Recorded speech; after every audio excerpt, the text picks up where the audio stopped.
Hello students, I welcome you all in my YouTube channel. In this video, we will be learning about PICOT model. PICOT model हम research में use करते हैं. किस चीज़ के लिए use करते हैं? टू फॉर्मुलेट रिसर्च क्वेश्चन और रिसर्च प्रॉब्लम. तो जब भी हम किसी रिसर्च स्टेटमेंट का या रिसर्च प्रॉब्लम को जब हम फॉर्मुलेट करेंगे तो हम उसमें यूज करेंगे PICOT मॉडल. तो जब भी हम किसी रिसर्च प्रॉब्लम को स्टेट करेंगे, फॉर्मुलेट करेंगे, तो उसके लिए हमें क्या क्या चाहिएगा कि हम किसके ऊपर स्टडी करना चाह रहे हैं. That means P is the what is the patient, what is the population. I is intervention कि हम उसके ऊपर क्या एक्टिविटी करना चाह रहे हैं, हम किस चीज़ को ऑब्जर्व करना चाह रहे हैं, तो that is intervention. C is comparison, comparison या कंट्रोल ग्रुप कि जो भी हम उसके ऊपर इफेक्ट देख रहे हैं तो उसके अंदर हम क्या कंपेयर करेंगे, क्या उसकी आउटकम आनी चाहिए और कितने टाइम फ्रेम के अंदर हम करेंगे. तो जब भी हम किसी रिसर्च क्वेश्चन को फॉर्मुलेट करेंगे तो हमें पिकोट मॉडल को ध्यान में रख के ही उस क्वेश्चन को, प्रॉब्लम को फॉर्मुलेट करना है कि क्या पेशेंट है, क्या हम उसको इंटरवेंशन देंगे, क्या हम उसके अंदर कंपेयर करेंगे, क्या आउटकम आनी चाहिए और कितना टाइम फ्रेम है. Now we will be discussing who is the patient और population. P stands for patient और पॉपुलेशन, जिसके अंदर हम देखेंगे age, gender, ethnicity, individual with certain disorder. I is what is the potential intervention और area of interest. C is comparison, intervention और control group.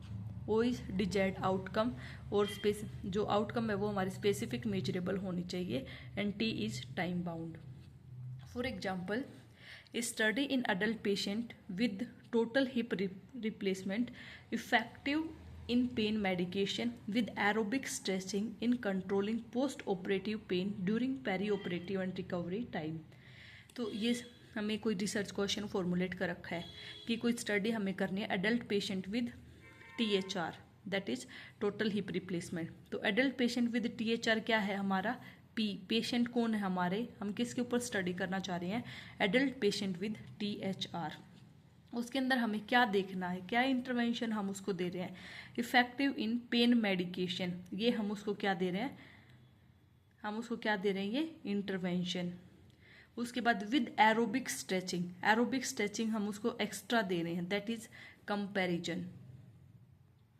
इन controlling post operative pain, अब हम उसके अंदर क्या आउटकम देखेंगे? आउटकम हमारी क्या आएगी कि जो पोस्ट ऑपरेटिव पेन है, जो THR के पेशेंट हैं उसके अंदर जो पोस्ट ऑपरेटिव पेन है उसके अंदर हमारा क्या रिजल्ट आएगा जब हम उनको pain medication with aerobic exercise और स्ट्रेचिंग देंगे.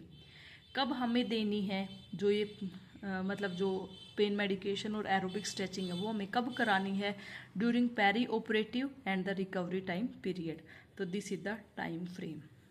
So this is how we will formulate the research statement and how we will find where is PICOT.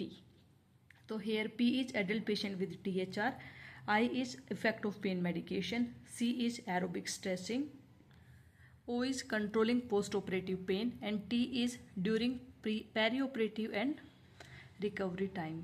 So this is how we are using PICOT model. Thanks for watching. Do like, comment, share and subscribe.